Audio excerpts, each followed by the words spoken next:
Hello everyone, my name is Hassan. I hope all of you are doing well and are in good health. आज का हमारा topic आइजा 230 है, which is based on the audit documentation. अगर हम इसका crux जानते चलें कि आइजा 230 हमें क्या बताता है, एज ऑडिटर हमारी क्या रिस्पॉन्सिबिलिटीज़ हैं, हमारी क्या ऑब्जेक्टिव्स हैं, हमने किन किन चीज़ों का ख्याल रखना होता है और किस तरह डॉक्यूमेंटेशन करनी होती है। ओवरऑल हमें आइजा 230 हमें बता रहा होता है कि हमारी ऑडिट डॉक्यूमेंटेशन किस तरह होती है। डॉक्यूमेंटेशन का पर्पस क्या होता है, कुछ ब्रीफ डेफिनेशंस होंगी डॉक्यूमेंटेशन की। ऑडिट फाइल क्या होती है, क्या टाइमिंग होती है, किस वक्त हमने डॉक्यूमेंटेशन तैयार करनी होती है। ओवरऑल जितनी भी डॉक्यूमेंटेशन है ऑडिट की, हमें आइजा 230 डिफाइन कर रहा होता है। हाँ, इसके अलावा हर अपने एक आइजा के अंदर अपनी डॉक्यूमेंटेशन प्रोसेस होता है, जिसमें आपने देखा होगा कि जो भी आइजा फिनिश होता है उसके एंड पे डॉक्यूमेंटेशन का एक अलग से रेफरेंस होता है, जिसके अंदर बता रहा था कि आपने इस आइजा से रिलेटेड ये चीजें डॉक्यूमेंट करनी है। अपार्ट फ्रॉम दैट आइजा 230 हमें एक ओवरऑल डॉक्यूमेंटेशन सिखाता है कि हाँ, आपने एक ऑडिट कंप्लीट किया, जो स्पेसिफिक स्टैंडर्ड्स ने हमें चीजें बताई थी वो तो आप लोगों ने डॉक्यूमेंट कर ली, लेकिन इसके अलावा आपने किन चीजों का ख्याल रखना है डॉक्यूमेंटेशन करते हुए, आपने क्या क्या डॉक्यूमेंटेशन करनी है, किस तरह उसको सेव करना है, कितनी देर तक सेव करना है, उसकी क्या बेसिक एम्स होने चाहिए, ऑब्जेक्टिव्स होने चाहिए कि वो डॉक्यूमेंटेशन क्या गाइड करे। आइजा 230 हमें उसके बारे में सारा बता रहा होता है। तो लेट्स स्टार्ट करते हैं आज का टॉपिक। सबसे पहले हमारा इंट्रोडक्शन, ऑब्जेक्टिव एंड डेफिनेशंस आ जाएंगी, जिसके अंदर हमारी स्कोप एंड एप्लीकेबिलिटी ऑफ आइजा 230 है, जिसमें वो कह रहा है कि आइजा 230 set the auditor responsibility for preparing audit documentation for an audit और review of financial statement. Okay, purpose of audit documentation. Audit documentation serves two primary purposes: provide evidence supporting the auditor's conclusion on achieving overall audit objectives. The second is confirm that the audit was planned and performed according to ISAs and applicable laws or regulations. हमारी कोई भी documentation है ना, अगर हम audit के अलावा भी देखें, कोई हमारा बिजनेस है या हमारी कोई भी ऐसी चीजें हैं जिसके अंदर आपकी डॉक्यूमेंटेशन इन्वॉल्व है, तो आपका बेसिक पर्पस यही होता है कि हाँ, हमने जो काम किया है हम उसको डॉक्यूमेंट करें कि हाँ, क्या वो ठीक है, वो अपने स्टैंडर्ड्स के अकॉर्डिंग है। और इसके अलावा अगर हमने किसी को एज एविडेंस भी दिखाना है कि यार ये जो मैंने काम किया था, ये देखो मैंने ये डॉक्यूमेंटेशन बनाई हुई है, मेरा ये कंक्लूजन था, इन डॉक्यूमेंटेशन की वजह से मैंने ये काम किया है। तो डॉक्यूमेंटेशन का नॉट इन आइजास हर जगह पे सेम ही रोल होता है कि वो एक सपोर्टिंग एविडेंस प्रोवाइड कर रहा था कि आपने जो काम किया है, जो भी आपका कंक्लूजन था, not as auditor, as a human being, वो सपोर्ट करता है डॉक्यूमेंटेशन, उसको कॉरोबोरेशन देती है। इसके अलावा वो इस चीज को कंफर्म करता है कि हाँ, आपने जो भी काम किया था वो प्रॉपरली प्लान्ड था, परफॉर्म किया था, और जो भी आपके ऊपर रेगुलेशन लग रही थी एज ऑडिटर, आइजाज और एप्लीकेबल लॉज थे, वो आपने देखो डॉक्यूमेंट किए हैं, तो इस मीन आपने उनको फॉलो किया है। हम ऑडिट में एक बात बोलते हैं कि if something is not documented it's not done. It's mean कि अगर आपने कुछ डॉक्यूमेंट नहीं किया तो यही अज्यूम किया जाता है कि वो काम नहीं किया गया है या वो प्रोसीजर अप्लाई नहीं किया गया है। So documentation serves a really big role in every field of life, not in audit. आप अपना बिजनेस कर रहे हैं, आप कुछ भी कर रहे हैं, उसके अंदर डॉक्यूमेंटेशन बहुत ज्यादा नेसेसरी है। Additional use of audit documentation, हमें ऑडिट डॉक्यूमेंटेशन और भी बहुत जगह हेल्प आउट करता है। For example, assisting auditors in effectively planning and carrying out audit procedure, helping direct, oversee and manage the work of engagement team, promoting responsibilities and accountability, preserving information that may be useful, providing the basis of engagement, quality control review, internal inspection and ongoing monitoring, facilitating reviews and inspection conducted by external regulator or oversight authorities। Basically अगर हम एक documentation है, documentation के बहुत सारे purpose हो सकते हैं। दो प्लान पर्पस तो हैं, ये तो हर डॉक्यूमेंटेशन का मेन एम होता है किसी भी बिजनेस में या ऑडिट में, कहीं भी। इसके अलावा डॉक्यूमेंटेशन और भी आपको बहुत ज्यादा इफेक्टिवली हेल्प आउट कर रहा होता है। जैसे आप डॉक्यूमेंट कर रहे हैं, आप अपनी प्लानिंग के अंदर आपने क्या क्या करना है, कैसे कैसे ऑडिट करना है, क्या क्या क्या चीजें परफॉर्म करनी है, क्या क्या प्रोसीजर परफॉर्म करनी है, आपने ये चीजें डॉक्यूमेंट की हुई है। इसके बाद अगर लेट्स सपोज आपने एक चेकलिस्ट बनाई हुई है, आपने वो डॉक्यूमेंट की हुई है, तो आप उस चेकलिस्ट के थ्रू, आप उस चेकलिस्ट के थ्रू उस चीज को टिक करते जाते हैं कि हाँ, हमने ये प्रोसीजर परफॉर्म कर लिया, ये प्रोसीजर परफॉर्म कर लिया। अगर आपने ये डॉक्यूमेंट ना किया हो, तो आपने जो पहले सोचा था प्लानिंग के टाइम, हम ये 8 प्रोसीजर परफॉर्म करेंगे, परफॉर्म करते हुए तो 2 प्रोसीजर या 4 प्रोसीजर तो वैसे ही भूल जाते हैं इंसान को। तो डेट इज समथिंग, आपको डॉक्यूमेंटेशन वहां हेल्प करती है कि आपको चेकलिस्ट होती है, फॉर एग्जाम्पल आपके पास, आप उस चेकलिस्ट के अकॉर्डिंग, उस डॉक्यूमेंटेशन के अकॉर्डिंग अपने प्रोसीजर परफॉर्म करते हैं। आप जूनियर्स को या सीनियर्स को गाइड कर सकते हैं कि यार आपने इन डॉक्यूमेंटेशन के थ्रू काम करना है। कोई ओवरसाइट बॉडी है जिसने आपका काम चेक करना है, वो आपकी डॉक्यूमेंटेशन के थ्रू ही आपका सारा काम चेक करेगी, वो ऑडिट कंडक्ट करेगी, या वो आपका जो ऑडिट हुआ है उसको दोबारा री एवेल्युएट करेगी। जैसे कि हमारे ऑडिट ओवरसाइट बोर्ड है, हमारा आई कैप है जो कि चेक कर रहा होता है फॉर एग्जांपल, या institute of chartered account of India है। ये सारा ओवरऑल ऑडिट कंडक्ट कर रहे होते हैं। ये ऑडिटर्स का भी बेसिकली ऑडिट कर रहे होते हैं कि क्या ऑडिटर ने काम सही से किया है। तो इन सारे पर्पसेस के लिए डॉक्यूमेंटेशन बहुत ज्यादा नेसेसरी होती है।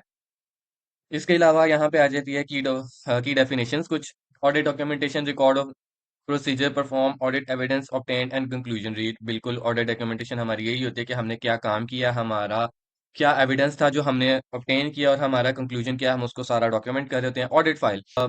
ऑडिट फाइल वन और मोर फोल्डर फिजिकल और digital that store all documentation for a specific engagement. Basically audit file का काम क्या होता है, ये मैनुअल भी हो सकती है, ये ऑडिट सॉफ्टवेयर के अंदर भी हो सकती है। फॉर एग्जांपल जैसे क्लारा केपीएमजी यूज करता है, केसवेयर है, इसके अलावा और भी बहुत सारे सॉफ्टवेयर हैं जिसमें आप अपनी सारी डॉक्यूमेंटेशन सेव कर देते हैं। इसके अलावा अगर आप फिजिकल मैनुअल फाइल्स भी क्या कहते हैं प्रिपेयर कर रहे हैं, तो वो आपकी ऑडिट फाइल कहलाएगी, जिसके अंदर आपकी एक फाइल हो सकती है, 10 फाइलें हो सकती हैं। आप इसमें सारी डॉक्यूमेंटेशन आप अपनी स्पेसिफिक इंगेजमेंट के हिसाब से एक फोल्डर बनाते हैं कि ये प्लानिंग का फोल्डर है, ये रिस्क असेसमेंट का फोल्डर है, ये रिस्क रिस्पॉन्सेज का फोल्डर है, ये हमारे प्रोसीजर का फोल्डर है, ये कंक्लूजन का फोल्डर है, ये कंप्लीशन का फोल्डर है। ये चीज फोल्डर आप चाहे हार्ड फॉर्म में बना रहे हैं एक डिफरेंट फाइल्स के अंदर, या आप ऑडिट सॉफ्टवेयर के अंदर प्रिपेयर कर रहे हैं, ऑडिट फाइल उसको कहते हैं। एक्सपीरियंस ऑडिटर, इसको अगर मैं कहूँ कि एक्सपीरियंस ऑडिटर रूल क्या है, basically a suitably qualified individual, whether from within or outside the firm, who possess hand-on auditing experience and an adequate level of training and knowledge of audit methodologies, internal standards, international standards on auditing and applicable legal or regulatory obligations, the organization, operation and business context, financial reporting matters, and audit considerations specific to the relevant industry। Experience auditor basically ना आपको ये कहा गया है कि देखें आपने अपना काम परफॉर्म किया है, आपके ऊपर कोई ना कोई at any point of time senior होता ही होता है जिसने आपको काम सिखाया होता है, या जो आपके काम को परस्यू कर रहा होता है। एक्सपीरियंस ऑडिटर प्रिंसिपल या ये डेफिनेशन ये कहती है कि आपका कोई भी इंडिविजुअल है जिसके पास एक टेक्निकल एक्सपीरियंस है, उसके पास नॉलेज है ऑफ दैट सर्टेन मैटर, वो मेथोडोलॉजी प्रोसीजर्स को जानता है, वो इंटरनेशनल आइजाज को जानता है, आईएफआरएस को जानता है, ऑर्गेनाइजेशन के सारे ऑपरेशंस या बिजनेस के मामलात को जानता है, जिसका भी आप ऑडिट कर रहे हैं या जिस भी आप इंडस्ट्री में इन्वॉल्व हैं, और उसको फाइनेंशियल रिपोर्टिंग मैटर्स का पता है, सारा कुछ ऑडिटर ओपिनियन का पता है, या किस सिचुएशन में क्या चीज बेहतर है वो आपको गाइड कर रहा होता है। तो ये एक्सपीरियंस ऑडिटर होता है। यहाँ ये कहाँ काम आता है, फॉर एग्जांपल ये मोस्ट ऑफ द टाइम जो एक्सपीरियंस ऑडिटर प्रिंसिपल यूज होता है ना, ये क्वालिटी कंट्रोल रिव्यूज में काम आता है। Quality control review is not mean कि हर दफा हम उसी को अज्यूम कर रहे हैं कि एक्सटर्नल क्वालिटी कंट्रोल रिव्यूअर है। नहीं, आप एज अ सीनियर हैं, या आप एज अ सुपरवाइजर हैं, या आप एक असिस्टेंट मैनेजर हैं, आपने एक एंगेजमेंट परफॉर्म की है, और आप अपने पार्टनर को अगर रिव्यू करवा रहे हैं, तो वो भी एक एक्सपीरियंस्ड ऑडिटर है, वो आपका काम रिव्यू कर रहा है। ठीक है, वो सुटेबली क्वालिफाइड है, उसके पास सारी मेथोडोलॉजीज का इन्फॉर्मेशन है, उसको प्रोसीजर्स पता है, उसको आइजाज का पता है, उसको आईएफआरएस का पता है, लॉज एंड रेगुलेशन का पता है, वो आपका ऑडिट कर रहा है। वो आपसे यानी आपके किए हुए ऑडिट का आपका ऑडिट कर रहा है कि हाँ भाई तुमने ये काम किया, क्यों किया, सारा कुछ किया, वो आपकी डॉक्यूमेंटेशन चेक करेगा, तो वो एक एक्सपीरियंस ऑडिटर है। तो experience auditor is someone who has the more experience than you, और you who has the experience exactly the same as you, और वो ये सारी इंफॉर्मेशन रखता है, तो वो एक एक्सपीरियंस ऑडिटर है। और ये क्यों जरूरी है डॉक्यूमेंटेशन?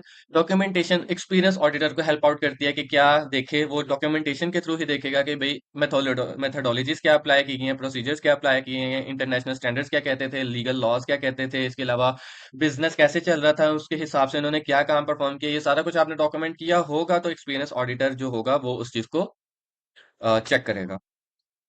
आगे चलते हैं। Timely preparation of audit documentation, obviously जो भी काम है उसको वक्त पे किया जाए तभी अच्छा लगता है, ये एक आम सी मिसाल है। तो अगर आप देखें आपने ऑडिट किया है जनवरी में, आप जाके उसकी डॉक्यूमेंटेशन बना रहे हैं दिसंबर में जाके, तो ऑब्वियसली पूरे एक साल में पता नहीं क्या क्या हो गया है, बहुत सारी चीजें गुम जाएंगी, बहुत सारी चीजें अनसेव्ड हो जाएंगी, आपको भूल जाएगा आपने किया क्या था, कहाँ रखा था वो सारा कुछ। तो ये चीजें बहुत ज्यादा मैटर कर रही होती हैं, तो टाइमली प्रिपरेशन बहुत ज्यादा जरूरी होती है।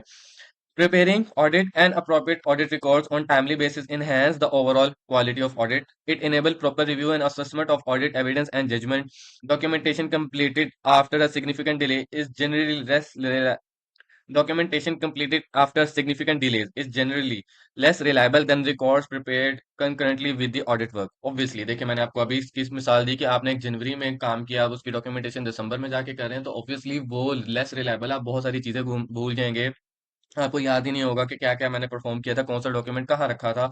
वो आप उस तरह उसकी डॉक्यूमेंटेशन नहीं कर सकते। इसके अलावा आपको टाइमली प्रिपरेशन से क्या हेल्प होती है, वो आप ऑब्वियसली एडुकेट प्लानिंग कर रहे होते हैं, रिकॉर्ड आपके टाइमली प्रिपेयर होते हैं, इसमें कोई डेफिशिएंसीज नहीं हो रही होती, रिव्यू एंड असेसमेंट के अंदर वो काम आते हैं। तो timely preparation of audit documentation always help you. Documentation of the audit procedure and audit evidence, next topic है हमारा fundamental requirement of audit documentation. कि ऑडिट डॉक्यूमेंटेशन की फंडामेंटल रिक्वायरमेंट्स क्या है, पहले वो पढ़ते हैं, उसके बाद मैं आपको एक्सप्लेन दूंगा। The auditor is required to prepare audit records in a manner that enable the experience auditor. ये देखिए हमारा एक्सपीरियंस ऑडिटर जो ऊपर हमने डेफिनेशन पढ़ी थी वो अब इसको यूज कर रहा है। Who has not previously been involve in the engagement to clearly understand the type of audit procedure carried out when they are perform, the scope of work completed in order to comply with the ISAs, the outcome of audit procedure, and the audit evidence gathered to support to support that outcome, key matter identified during the audit, conclusion drawn, and the significant professional judgment exercise. Basically, fundamental requirement of audit documentation क्या है कि कोई भी experience auditor है जो अगर unbiased वे में, और जो भी अगर वो फॉर एग्जांपल आपके ऑडिट के अंदर इन्वॉल्व नहीं है, आपकी डॉक्यूमेंटेशन ऐसी हो कि वो डॉक्यूमेंटेशन पढ़े सिर्फ, उससे आप उसको आपसे कोई क्वेश्चन करने की जरूरत ना पड़े, वो डॉक्यूमेंटेशन पढ़ते जाए और उसको समझ आता जाए कि भाई ऑडिट प्रोसीजर क्या परफॉर्म हुए थे, स्कोप ऑफ वर्क क्या था, ऑब्जेक्टिव क्या थे, कैसे इन्होंने आईएसएस को कंप्लाई किया, आईएफआरएस को या लीगल रिक्वायरमेंट्स को कंप्लाई किया, उसको सारा कुछ समझ आता जाए, उसको ये पता लग जाए कि अच्छा ऑडिट प्रोसीजर परफॉर्म क्या किए थे, उसके अगेंस्ट एविडेंस क्या मिले थे उन्होंने, ये आपने सारा डॉक्यूमेंट किया हो। इसके अलावा उन प्रोसीजर्स के अकॉर्डिंग, इन आइजाज और एप्लीकेबल लॉज के अकॉर्डिंग आपने क्या चीजें आइडेंटिफाई की, क्या इश्यूज आइडेंटिफाई किए, क्या आपका कंक्लूजन था, आपने क्या क्या प्रोफेशनल जजमेंट एक्सरसाइज की, आपने किन प्रोफेशनल जजमेंट को यूज करते हुए आपने वो डिसीजन लिए। उसको अगर सिर्फ डॉक्यूमेंटेशन पढ़ने से ये चीजें समझ आ जाए, और उसको अगर आपसे कोई क्वेश्चन नहीं करना पड़ता, तो अगर उसको आपसे कोई क्वेश्चन नहीं करना पड़ता, तो इट्स मीन कि आपकी ऑडिट डॉक्यूमेंटेशन कंप्लीटली राइट है, और वो एक्सपीरियंस ऑडिटर को इनेबल कर रही हैं कि हाँ भाई तुम ये डॉक्यूमेंटेशन पढ़ो, तुम्हें हर चीज समझ आ जाएगी। Matter to be documented by auditors, ये कुछ एग्जांपल है कि मेजरली आपने क्या क्या चीजें हैं जो आपने डॉक्यूमेंट करनी होती हैं। The auditor is required to record the following audit documentation sufficient identifying information for item tested such as reference number, sample selection, the name of individual who carried out the audit procedure, the date of work completed, detail of reviewer including the date of review and nature of death of review, key communication with management, those charged with governor, the manner in which the conflicting or inconsistent information identified instance where significant professional judgment was applied. Basically उसने ना आपको एक guidance दी है या examples दी हैं कि आपने क्या डॉक्यूमेंट करना है। इसमें ना हम some time as a auditor ना मजाक कर रहे होते हैं, या एक आपस में हम जब बात करते हैं तो हम कहते हैं कि यार हमने ऑडिट के दौरान ये भी देखा ना कि हमने खिड़की खोल के रूम की हमने बाहर देखा है, तो हम वो भी डॉक्यूमेंट हमें करना चाहिए कि हाँ उस्मान ने इस वक्त खिड़की खोली, बाहर देखा, 10 मिनट बाहर देखा, क्या देखा, हमें वो भी क्या कहते हैं डॉक्यूमेंट करना चाहिए। बेसिकली ऑडिट के अंदर आपने जो भी किया है, आपने क्या प्लानिंग की है, क्या सैंपल थे, क्या बेसिस ऑफ सैंपल थे, क्या उनका आंसर आया, या क्या आपने उसके अंदर से इंफॉर्मेशन निकाली, किस बंदे ने क्या काम किया था, कब कंप्लीट किया था, रिव्यूअर कौन था, किसने रिव्यू किया था, क्यों रिव्यू किया था, क्या रिव्यू किया था, कम्युनिकेशंस क्या हुई थी, आपने क्या इश्यूज आइडेंटिफाई किए, कुछ भी आपने परफॉर्म किया है, ठीक है। किसी भी क्वेश्चन का आपने आंसर देखे, आपके पास एक क्वेश्चन है, आपने वो क्वेश्चन भी डॉक्यूमेंट करना है, और उसका आपको जो आंसर मिला है, चाहे वो आपके सीनियर से मिला है या मैनेजमेंट से मिला है, उस क्वेश्चन का आंसर आपने डॉक्यूमेंट करना होता है। यानी आपने खाली कंक्लूजन डॉक्यूमेंट नहीं करनी, आपने पहले डॉक्यूमेंट करना है कि यार आपका क्वेश्चन क्या था, आपका इश्यू क्या था, आपका मसला क्या था, उसके बाद आपने उस मसले के ऊपर क्या काम परफॉर्म किया, आपने वो डॉक्यूमेंट करना है, और उस काम को परफॉर्म करने के बाद आपने कंक्लूजन क्या रीच किया, या आपको एविडेंस क्या मिला, या आपका उस काम को किसने रिव्यू किया, वो सारा कुछ आपने डॉक्यूमेंट करना है। बेसिकली आपने हर चीज को डॉक्यूमेंट करना है इन अ टाइमली मैनर। इसके अलावा form, content and scope of audit documentation, के इनका फॉर्म, कंटेंट और ऑडिट डॉक्यूमेंटेशन का स्कोप क्या होना चाहिए। The nature and amount of audit documentation depend on several factors, size of entity and complexity, the audit procedure performed, the degree of audit risk identified, the presence of error, the importance and reliability of audit evidence, and the auditor approach. Basically आपका documentation किस तरह की होगी, कितनी depth होगी, कितनी high risk होगी, ये सारा कुछ डिपेंड कर रहा था कि आप किस कंपनी का या क्या ऑडिट कर रहे हैं, वहाँ कितने मसले थे। देखिए, कम मसले हैं तो आपकी डॉक्यूमेंटेशन लेस एक्सटेंसिव होगी। अगर बहुत ज्यादा मसले हैं तो आपको हर चीज को डॉक्यूमेंट करना पड़ रहा होगा, हर चीज। तो आपकी डॉक्यूमेंटेशन डिपेंड कर रही होगी आपकी इंगेजमेंट के ऊपर, आपके रिस्क के ऊपर, आपकी कॉम्प्लेक्सिटीज के ऊपर। इसके अलावा ये ऑडिट डॉक्यूमेंटेशन के एग्जांपल्स हैं, इसको हम देखते हैं। Not required, superseded, draft, incomplete, not corrected, typos और duplicate document. Okay, oral explanation can clarify content but can not replace the document procedure. ये एक जस्ट जनरल इन्फॉर्मेशन है कि कौन से डॉक्यूमेंट आपको नहीं रिक्वायर्ड होते। और ओरल एक्सप्लेनेशन आपका मसला तो क्लैरिफाई कर देती है, लेकिन आपको वो एविडेंस नहीं देती है, वो आपको कंक्लूजन को डॉक्यूमेंट नहीं होगा कि भाई आपने ये कंक्लूजन कैसे लिया। आपको फिर वो ओरल एक्सप्लेनेशन जो मैनेजमेंट ने दिया वो भी आपको डॉक्यूमेंट करनी चाहिए कि भाई मेरा ये क्वेश्चन था, मैंने मैनेजमेंट के इस पर्सन से पूछा और मैंने उसने मुझे ये चीजें बताई और मेरा ये कंक्लूजन था उस एक्सप्लेनेशन के बाद। तो आपको जो भी ओरल एक्सप्लेनेशन मिलती है ना, जिसको हम कहते हैं मिनट्स ऑफ मीटिंग, तो हम मैनेजमेंट के साथ भी एज ऑडिटर अपने मिनट्स ऑफ मीटिंग तैयार कर रहे होते हैं कि भाई हमारी मैनेजमेंट के साथ ये मीटिंग हुई और उसमें ये चीजें डिस्कस हुई। Departure from ISA's requirement. When the auditor does not comply with the specific requirement of an ISA, the audit documentation should clearly include the reason and rationale, the description of alternative procedure, and explanation how those alternative procedure achieve the objective of original ISA requirement. Basically, ये आपने कहीं भी किसी भी और ISAs में same line पढ़ी होगी कि जब भी आप किसी ISA के रिक्वायरमेंट या डिपार्चर कर रहे हैं तो आपने उसको रीजन बताना है, क्या मसले थे, क्यों आपको डिपार्चर करना पड़ा।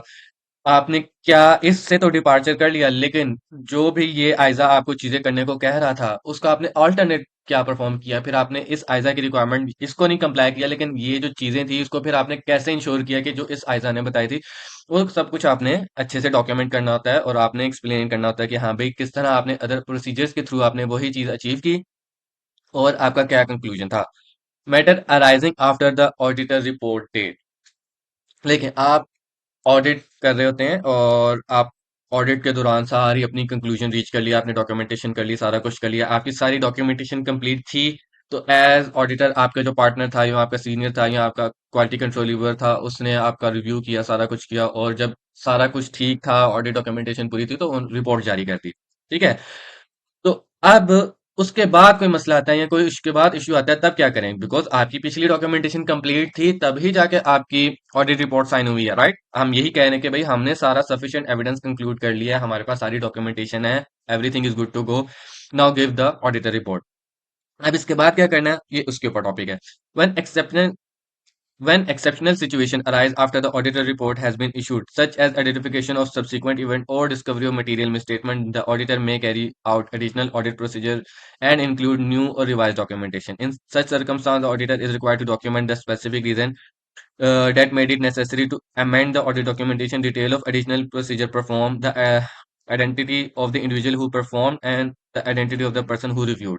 बेसिकली वो इस सिचुएशन को कवर कर रहा है कि यार आपने ऑडिट रिपोर्ट जारी कर दी, आपको बाद में कोई मसला पता लगा या कोई सब्सिक्वेंट इवेंट ऐसा परफॉर्म हुआ है जिसकी वजह से आपको रिपोर्ट रिवाइज करनी पड़ गई या आपको अपना काम रिवाइज करना पड़ गया। फॉर एग्जांपल, आपको रिपोर्ट रिवाइज नहीं भी करनी पड़ी, आपका ओपिनियन सेम था लेकिन रिपोर्ट डेट चेंज करनी पड़ गई है, या आपको कोई भी ऐसा काम एक्स्ट्रा करना पड़ गया है जिसके अंदर, तो वो कहता है कि आपने सफिशिएंट रीजन देनी है कि भाई आपने क्यों पिछले डॉक्यूमेंटेशन को खत्म करके न्यू डॉक्यूमेंटेशन निकाली है। फॉर एग्जांपल, सब्सिक्वेंट इवेंट ही आ गया कोई, पिछले सब्सिक्वेंट इवेंट के अंदर वो डॉक्यूमेंटेशन जो आपने बनाया हुआ था, सब्सिक्वेंट इवेंट का मेमो बनाया था, उसके अंदर वो आपने सब्सिक्वेंट इवेंट को कवर नहीं था किया, आप न्यू कोई सब्सिक्वेंट इवेंट आ गया जिसके ऊपर वजह से आपको कोई ऑडिट रिपोर्ट मॉडिफाई करनी पड़ सकती है या आपको कुछ भी इस तरह का काम करना पड़ रहा है। तो आपको अब ऑडिट रिपोर्ट डेट के बाद जब सब्सीक्वेंट इवेंट का डॉक्यूमेंट दोबारा आपने रिवाइज करना है और उसके अंदर आपने वो न्यू सब्सीक्वेंट इवेंट को ऐड करना है, तो आपने सारा कुछ बताना है कि भाई ये रीजन की वजह से मुझे ये सब्सीक्वेंट इवेंट का मेमो रिवाइज करना पड़ा है, इसके ऊपर मैंने ये एडिशनल काम परफॉर्म किए हैं, ये हमारी कंक्लूजन थी, किस बंदे ने वो काम किया और वो काम किसने चेक किया, वो सारा कुछ आपने इनलिस्ट करना है। Significant matter and professional judgement, जो भी आपके सिग्निफिकेंट मैटर्स हैं, जो भी आपके प्रोसीजर परफॉर्म हुए हैं या जो भी आपके सिग्निफिकेंट रिस्क थे, जो भी आपने प्रोफेशनल जजमेंट अप्लाई की है, सारा कुछ किया है, बेसिकली आपने उसको डॉक्यूमेंट करना है, ताकि जो भी एक्सपीरियंस ऑडिटर है या कोई भी आपका सीनियर है या कोई ओवरसाइट बॉडी है, वो आपका वो मैटर पढ़े, उसके ऊपर प्रोफेशनल जजमेंट क्या थी वो डॉक्यूमेंट पढ़े, और उसको ये चीजें क्लियर हो जाए कि हाँ भाई आपका ये रिस्क था, ये सिग्निफिकेंट मैटर था, इसके ऊपर आपने ये प्लान किया, ये परफॉर्म किया, ये कंक्लूजन आपके पास आया, आपने ये प्रोफेशनल जजमेंट अप्लाई की, इससे आपने कंसल्टेशन ऑब्टेन की, आपने ये सारा कुछ परफॉर्म करने के बाद आपने ये कंक्लूजन रीच की। ओके, तो दिस इज समथिंग कि आपके significant matter and professional judgement भी डॉक्यूमेंट होने चाहिए। Significant matter typically Significant matter typically relate to the areas of elevated order risk, possible material misstatement. Okay, significant matter आपके कोई भी हो सकते हैं, हाई रिस्क हो सकते हैं, कोई मिसस्टेटमेंट पॉसिबल आपको हो सकते हैं, या आपका कोई इंफोसिस मैटर पैराग्राफ जिसके ऊपर आपने डालना है, कोई भी आपका मैटर सिग्निफिकेंट हो सकता है जिसके अंदर आपके अंदर प्रोफेशनल जब जिसमें आपको प्रोफेशनल जजमेंट अप्लाई करनी पड़े। The auditor is required to clearly record the professional judgement made. Such judgment may arise when evaluating management estimate, assessing reliability of documentation, preparing a summary or completion memorandum can assist in bringing together key conclusion। Basically वो वही चीजें बात कर रहा ना कि significant matters क्या थे, क्या रिस्क थे, क्या इश्यूज थे जिसको आपने किस तरह कंक्लूजन ऑब्टेन की, कैसे एविडेंस ऑब्टेन किया, क्या प्रोसीजर अप्लाई किए, क्या रिस्क था, आपने कैसे उसको हल किया, हर चीज को आपने डॉक्यूमेंट करना है। उसके ऊपर उसने एग्जांपल दिए हैं कि भाई सिग्निफिकेंट जजमेंट या सिग्निफिकेंट मैटर क्या हो सकते हैं। आप एस्टिमेट मैनेजमेंट एस्टिमेट्स के अंदर आप सिग्निफिकेंट जजमेंट इस्तेमाल कर सकते हैं, रिलायबिलिटी ऑफ दैट डॉक्यूमेंट को एसेस करने के लिए कि ये डॉक्यूमेंट रिलायबल भी है कि नहीं, उसके अंदर आपकी सिग्निफिकेंट जजमेंट आ जाती है, प्रोफेशनल जजमेंट इंक्लूड हो जाती है। तो बेसिकली ओवरऑल जो हमारा इसका कंक्लूजन है वो ये कि आपने कोई भी सिग्निफिकेंट मैटर है और आपकी कोई भी प्रोफेशनल जजमेंट है, वो क्या थी, कैसे ऑब्टेन की, क्या आपने प्रोसीजर परफॉर्म किया, आपने उसको डॉक्यूमेंट करना है। इसके अलावा कंसिडरेशन फॉर स्मॉलर एंटिटीज हैं। बेसिकली इसमें वो ये बात कर रहा है कि बहुत सारी स्मॉलर एंटिटीज के अंदर आप ऑडिटर है या पार्टनर है वो सेम ही होता है, वो वही क्वालिटी कंट्रोल रिव्यूअर है, तो वहां पे एक्सटेंसिव उस तरह की डॉक्यूमेंटेशन नहीं परफॉर्म हो रही होती है, वहां पे उस तरह के एक्सटेंसिव मसले नहीं होते जो कि बड़ी एंटिटीज में होते हैं, और वहां पे जितना बड़ा रिस्क है उतनी ही ज्यादा डॉक्यूमेंटेशन भी रिक्वायर्ड होती है। तो वो वहां पे उसको बस है कि हो सकता है कि स्मॉलर एंटिटीज के केस में आपको उस तरह एक्सटेंसिव डॉक्यूमेंटेशन ना करनी पड़े जो कि बिग एंटिटीज के केस में करनी पड़ती है। Timely completion of audit file. The auditor is required to finalize and assemble the complete audit file shortly after issuing the auditor report. In accordance with ISTM 1, the final audit should the final audit file should generally be completed within 60 days from the date of audit report। वो basically कह रहे हैं कि भाई आपने timely सारा assemble कर लेना है ऑडिट फाइल को, और आपने 60 डेज के अंदर अपनी फाइल को कंप्लीट कर लेना है आफ्टर ऑडिट रिपोर्ट। अब आपने इस चीज को ख्याल रखना है, वो ये बात नहीं कर रहा कि ऑडिट रिपोर्ट के बाद भी 60 दिन आप अपने प्रोसीजर परफॉर्म करते रहें और आप अपना एविडेंस ऑब्टेन करते रहें, नहीं। जिस दिन आपकी ऑडिटर रिपोर्ट इश्यू हुई है वह आपने सारे के सारे एविडेंस ऑब्टेन कर लेने हैं, आपने सारा कुछ डॉक्यूमेंट कर लेना है, आपकी कंक्लूजन रीच होनी चाहिए, आपके पास सारे सफिशिएंट अप्रोप्रिएट ऑडिट एविडेंस होने चाहिए। उस ऑडिटर रिपोर्ट में ओपिनियन को जस्टिफाई करने के लिए आपने सब ऑडिट रिपोर्ट डेट पे सारे कंक्लूजन, सारे एविडेंस ऑब्टेन कर लेने हैं। यहाँ पे वो 60 डेज सिर्फ इसलिए दे रहा है कि ओके आपने सारा कुछ ऑब्टेन कर लिया है, सारा कुछ कर लिया है, आपने ऑडिट रिपोर्ट जारी कर दी और आपके पास सारे एविडेंस हैं, लेकिन क्योंकि वो बहुत सारा डाटा है, बहुत सारी चीजें आपने देखी हैं, सारा कुछ आपने किया है, वो उसको कंपाइल करना है एक जगह पे। अच्छा, आपने बहुत सारी डुप्लीकेट डॉक्यूमेंट्स बनाए होंगे, बहुत सारे, एक दफा आपने बनाया होगा फिर उसको डिस्कार्ड किया होगा, फिर बनाया होगा फिर डिस्कार्ड किया होगा, कुछ आपको डॉक्यूमेंटेशन दो तरह के बनाए होंगे जिसमें फिर आपके बाद में एक जजमेंट होगी नहीं यार बस हमें एक ही डॉक्यूमेंट लगाने की जरूरत है, बाकी दूसरा लगाने की जरूरत नहीं। ये उसके लिए टाइम दे रहा है कि ठीक है आपने सारा एविडेंस ऑब्टेन कर लिया, अब उसको कंपाइल करने के लिए मैं तुम्हें मैक्सिमम 60 डेज दे रहा हूँ। अच्छा, ये मैक्सिमम या मिनिमम की चीज नहीं है, ये सजेस्टेड है कि ISKM 1 कहता है कि auditor should generally audit file should be generally completed with in 60 days. ये डिपेंड आल्सो कर रहा होता है कि आपकी फर्म की पॉलिसीज क्या, प्रोसीजर क्या। कुछ फर्म ने 30 डेज का टाइम रखा होता है, कुछ फर्म ने 50 डेज का टाइम रखा होता है, कुछ फर्म ने ये भी किया होता है कि ऑडिटर रिपोर्ट डेट के 10 दिन के अंदर ऑडिट फाइल कंप्लीट होके लॉक हो जानी चाहिए। तो इट ऑल्सो डिपेंड के ना आपकी फर्म की पॉलिसीज क्या हैं।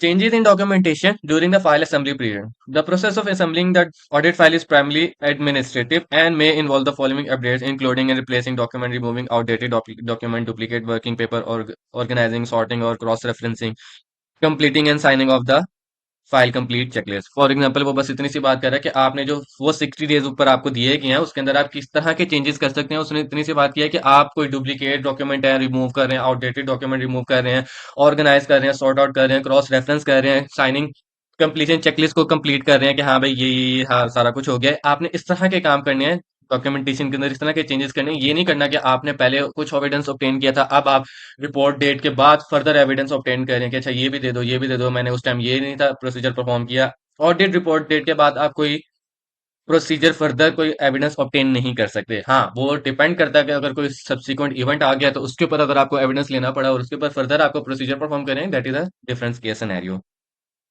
रिटेंशन आपने डॉक्यूमेंटेशन की कब तक रखनी है? Audit record must be kept for a minimum period of 5 year. ये मिनिमम पीरियड है, मैक्सिमम डिपेंड करेगा कि आपकी फर्म की पॉलिसीज क्या है।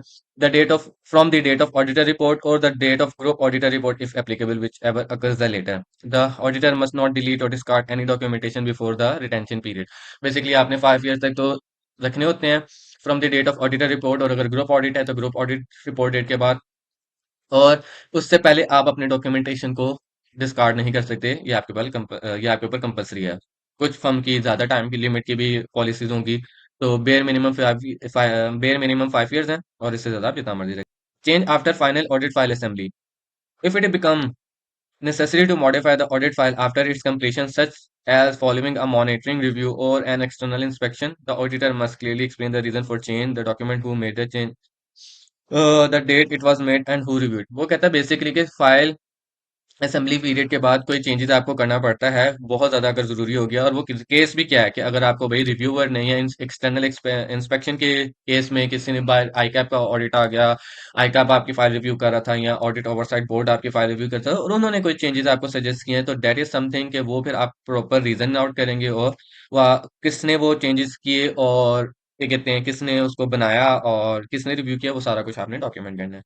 तो आज का हमारा ये आइजा 230 का टॉपिक फिनिश होता है। आपको कोई भी क्वेश्चन है, आप कुछ भी पूछना चाहते हैं, आप मेरे साथ ईमेल के थ्रू और मेरी लिंक्डइन आईडी के थ्रू कनेक्ट कर सकते हैं। मैं दोनों चीज़ें डिस्क्रिप्शन में मेंशन कर दूंगा। और will see in the next video इंशाल्लाह। और लाइक शेयर करना ना भूलिएगा। Thank you.